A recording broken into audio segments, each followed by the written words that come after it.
Imagine you're an elder in a tribal community. Your days begin by greeting the sun and offering prayers of gratitude. You track the seasons using astronomy and calendars perfected over centuries. You pass down ancient oral histories and mythic tales that contain profound teachings. You sing songs that connect you to ancestral spirits. Your people honor Mother Earth through ceremony and steward her lands. Prominent women serve as healers, guides, and seers. You experience the world as sacred and know you're part of something greater. Now imagine armed conquistadors arrive declaring their God supreme, and your practices devil worship. They force you to convert at gunpoint, burning your sacred artifacts and texts. They abduct your people into slavery and torture generations to make them forget. They rape your lands for resources and ban your languages. Laws prohibit your ceremonies and customs under threat of execution. Everything that connected you to spirit and created meaning is desecrated. This was the experience of indigenous cultures across the world under colonialism, and it was no accident. Institutional powers like the Vatican deliberately sought to destroy native spirituality and fracture ancestral wisdom. Why? Because it posed a threat to their dominion. Many times, scholars debate why Africans were seen as such a threat historically, and why they faced enslavement, conquest, and constant attacks. Often, we hear shallow explanations related merely to capital gain, capitalism, or racism. However, the true reasons go much deeper metaphysically, beyond anything related to simple economics or prejudice. The real motivations stem from the immense power of African spirituality and mystic knowledge traditions that profoundly threatened the ideologies and control agendas of institutions like the Vatican. For centuries, indigenous African cultures safeguarded cosmic wisdom, psychic abilities, illuminated consciousness, and profound techniques to transcend the mundane world. This terrified systems of authority like the Vatican, which felt compelled to demonize and attempt to dismantle the African traditions through relentless campaigns of subjugation, degradation, and violence. In 2021, a mystic named Kobe Obi made a pretty bold claim detailing the disturbing motivations behind the Vatican's efforts to destroy indigenous cultures worldwide. According to Kobe, the primary driver was a desire to lower global vibrational frequencies. Indigenous tribes often practiced rituals and ceremonies aimed at raising spiritual energy and promoting harmony with the earth. The Vatican saw this as a threat to its authority and ability to control populations. From the very beginning, this was spiritual warfare. They understood, in order for the vibration of the planet to decrease, they had to control the indigenous civilizations throughout the world that were keeping the vibration of the planet high and one with nature, practicing animism, believing that every single thing, the trees, the plants, the animals, every sentient being is alive, is living, or pantheism, the belief in God and all things, the trees, the plants, the animal, God exists there. This kind of belief systems needed to be destroyed, completely eradicated from the planet in order for them to maintain or keep the planet's vibratory frequency low. This is the reason why they did it. But the reasons go even deeper. Kobe explained that many indigenous cultures, especially in Africa, held advanced spiritual wisdom and occult knowledge that provided insight into the secrets of life and consciousness. These cultures understood mysteries of the human mind and spirit that allowed them to transcend ordinary states of being. The Vatican's campaign to dominate and assimilate indigenous peoples was an intentional effort to destroy cultures that nurtured elevated spiritual consciousness. By wiping out native traditions and forcing conversion to Christianity, the Vatican sought to suppress metaphysical knowledge that could empower populations. It also served to crush vibrancy and diversity that resonated on a cosmic scale. Kobe summarized that the ultimate aim went beyond just physical control and oppression. The church and its hidden masters feared the spiritual strength and awakening potential of African and other indigenous cultures. The genocide waged against them was a sinister attempt to thwart humanity's spiritual evolution, lower the frequency of the earthly plane, and prevent the awakening of abilities that could challenge the dominion of non-human rulers. Now, this sounds pretty wild, and the theory cannot be proven, but understanding this helps shed light on the depths of evils perpetrated in the name of colonization, and reveals there are multidimensional reasons behind the atrocities. Let's take a deeper dive into the rich tradition they sought to suppress. At the core, indigenous cultures shared a vibrant spirituality that celebrated the sacred feminine, cultivation of psychic abilities, reverence for the earth, and concepts of oneness with all life. This challenged the patriarchal, hierarchical, and domineering worldview of the Church. The Vatican was determined to instill obedience to papal authority and make the earth's resources serve man's conquest, no matter the destructive consequences. Most threatening, indigenous rituals, plant medicines, and shamanic practices unlocked states of transcendent consciousness and abilities to traverse mystical realms. This gave people direct access to spiritual truths that contradicted Vatican doctrines of sin, guilt, chosen people, and subsets of the divine. African, Native American, Aboriginal, and other cultures experienced oneness with all life, the ability to prophecy, and multidimensional realities that shattered paradigms the Church desperately wanted to impose. The Vatican was fundamentally afraid of feminine energy, psychic phenomena, and knowledge that empowered people to reach their own spiritual truths that could contradict Church control. Thus, it aimed to demonize and extinguish indigenous cultures, especially those with the most profoundly developed spiritual practices like the Africans. In truth, the Vatican was aware of the immense power and capabilities of these traditions because it appropriated much occult knowledge from them, especially the Egyptians, also known as the Kemites. Secret Catholic orders and societies coveted the mystical secrets of the very people they worked to oppress. As we stated in one of our previous videos on how the Pope secretly bows down to the Black Madonna, who is the Kemetic goddess Aset, whom the Greeks called Isis. It is important to understand that for thousands of years, ancient African civilizations were keepers of deep spiritual wisdom, cosmic knowledge, and mystic technologies. They had mastered energetic practices, consciousness expansion, and methods to transcend ordinary existence. This scared the Vatican deeply. In particular, mystery schools in Egypt housed occult knowledge far more advanced than the Vatican's. They developed techniques to separate consciousness from the body, channel cosmic energies, manifest intention, communicate with spirits, and unlock the hidden powers of the mind. They had a profound understanding of divine feminine energy and the interplay between the masculine and feminine aspects of the cosmos. The Egyptians also explored ritual plant medicines, sacred mushroom technology, and alchemy to achieve illumination. Much of this knowledge was transmitted orally through secret societies to preserve the most profound revelations only for the properly initiated. The Vatican targeted Egypt for conquest, not only due to its political power, but also to seize control of this esoteric knowledge. When Egypt fell, the Vatican drained the country of hundreds of thousands of sacred texts, hoarding them in the Vatican Library. But it simultaneously worked to suppress Egyptian cultural practices and learnings. The Vatican feared most that indigenous African civilizations embodied lineages of ancient Egyptian mystery school teachings.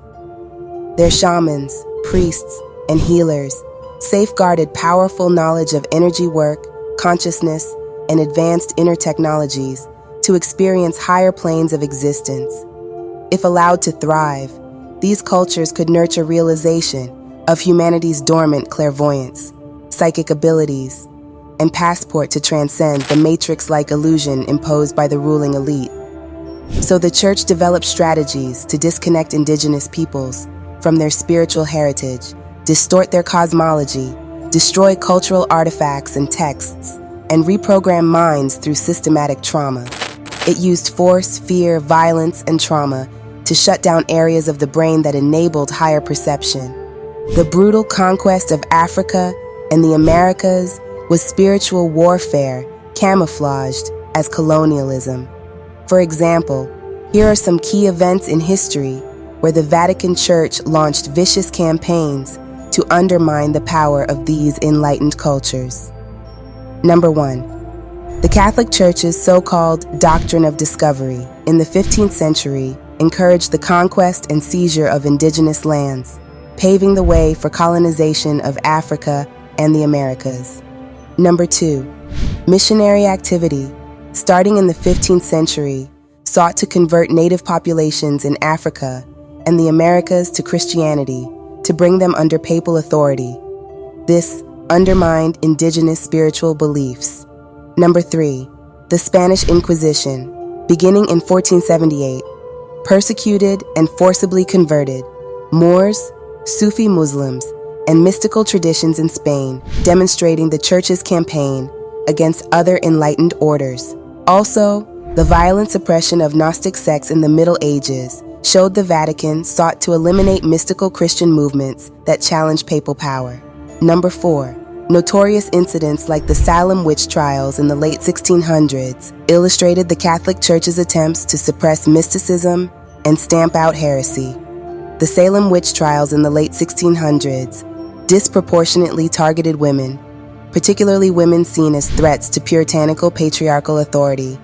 Many of the accused women were skilled as herbalists, midwives, and healers, preserving folk knowledge from their native and African roots. This event demonstrated the campaign against feminine spiritual power and the branding of indigenous wisdom as witchcraft. The Spanish Inquisition also focused heavily on persecuting women accused of witchcraft and mysticism, with the number of executions estimated in the tens of thousands. This illustrated the Catholic Church's fear of divine feminine energy and attempt to dominate through terror. Although there were European women killed and burned at the stake during the witch hunts, mainstream history has failed to mention there were hundreds, maybe thousands of African women killed as witches in Europe's witch hunts. These indigenous women of African descent, sometimes referred to as Moors, were the influencers and teachers of those European women whom were also called witches. The Vatican's efforts to specifically stamp out folk magic and earth-based spirituality was ruthless, and this cult of Rome ruthlessly targeted anyone who openly accepted the arcane sciences of the Moors, regardless of the race.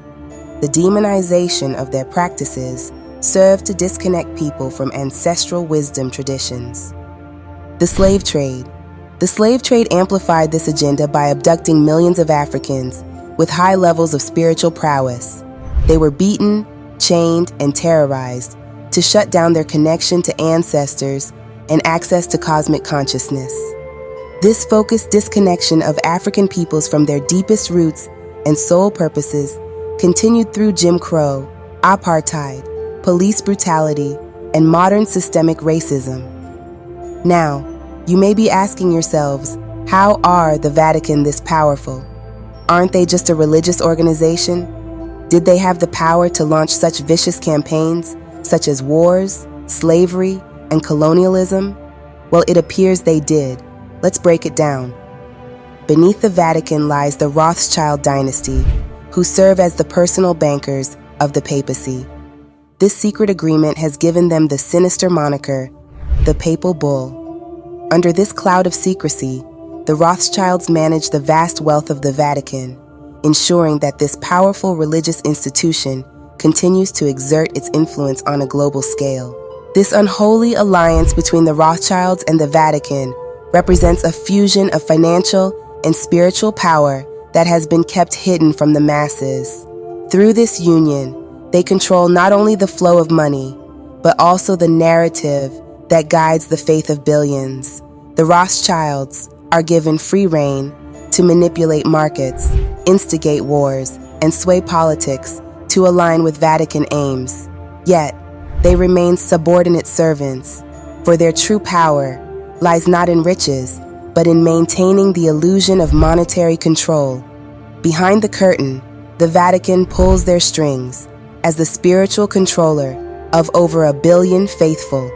With an arsenal of religious indoctrination at its disposal, the Vatican exerts invisible rule over masses.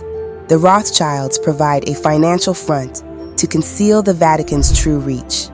Ultimately, it is not money, but man's soul where true power lies. The Vatican and the Jesuit order sit atop the pyramid of power, pulling the strings of the global elite. For centuries, their tentacles reached into monarchies, governments, banks, corporations, and intelligence agencies. At the core is the secret society of the Illuminati, founded long ago. Their agents have infiltrated the highest levels of society. For many centuries, the Vatican used religion to keep the masses docile and distracted. The Pope is merely a puppet of a greater Pope, known as the Black Pope. The Black Pope is the superior general of the Jesuits. He is called the Black Pope because he wears a black robe. The Jesuits are the Vatican's agents, intelligence gatherers, and enforcers. Their true power remains hidden behind a cloak of piety and charity. To maintain spiritual dominance, the Vatican ruthlessly suppresses any threats to its narrative control. Throughout history, it has silenced dissenters, banned books, and demonized mystical sects. Even now, moles are planted to infiltrate and disarm subversive influences from within. It is believed amongst many that behind the Black Pope is a demonic non-human force who manipulate the material world. We are not drawing any conclusions because this is a belief that remains inconclusive. However, it is fascinating. If you would like us to delve deeper into that topic in a future video, go ahead and comment below. Furthermore, indigenous cultures with timeless spiritual wisdom have faced the Vatican's wrath, labeling their nature-based faiths as heresies. Jesuits and missionaries ruthlessly wiped out organic spiritual practices. Humanity's mystical connection to the earth had to be severed at the root. Yet their tyrannical reign is breaking down. The Vatican greatly underestimated the power and resilience of the human spirit. Many of those spiritual traditions, like Ifa, survived in South American countries like Brazil, which is a large population of practitioners of Ifa. Indigenous cultures today are reclaiming their sovereignty, spiritual capabilities, and cosmic wisdom. Movements like Ifa, Afa, Yoga, Tantra, and Kemetic spirituality revive African mystic traditions. Shamans hold ancient ceremony and ritual to strengthen collective consciousness. People explore plant medicines to experience higher realities and inner divinity. We are in an awakening. The Vatican's worst fears are coming to pass as indigenous cultures open portals to forgotten mystical knowledge. Humanity is rediscovering capacities to traverse dimensions, manifest reality, commune with spirit guides, and unlock the mind's latent powers. As consciousness continues to rapidly evolve, we re-embrace divine truths the Vatican tried to eradicate and realize our destiny is unity, not division. What do you think? Does this seem far-fetched to you? Could the Vatican truly be at the apex of a pyramid of global control, using religion to manipulate the masses? Is it plausible that they have worked ruthlessly behind the scenes to suppress indigenous cultures and spiritual practices that threaten their narrative dominance? If any of this holds truth, it could provide context for why marginalized populations, like Africans and Native peoples, have suffered such oppression over centuries. Have they been caught in the crosshairs of a shadowy cabal intent on keeping humanity docile and disconnected from spiritual truth? I pose these questions not to persuade, but to provoke critical thought and civil discussion. What do you see when you look at the expanse of history? Do you discern any overarching patterns or agendas that shape global society? Or just an unfocused mess of random events? I look forward to exchanging ideas. The truth surely lies somewhere between outright dismissal and unquestioning belief in any grand conspiracy narrative. If you like this video and want to view more melanin-rich content, please subscribe to the channel. Thank you for watching. See you next time.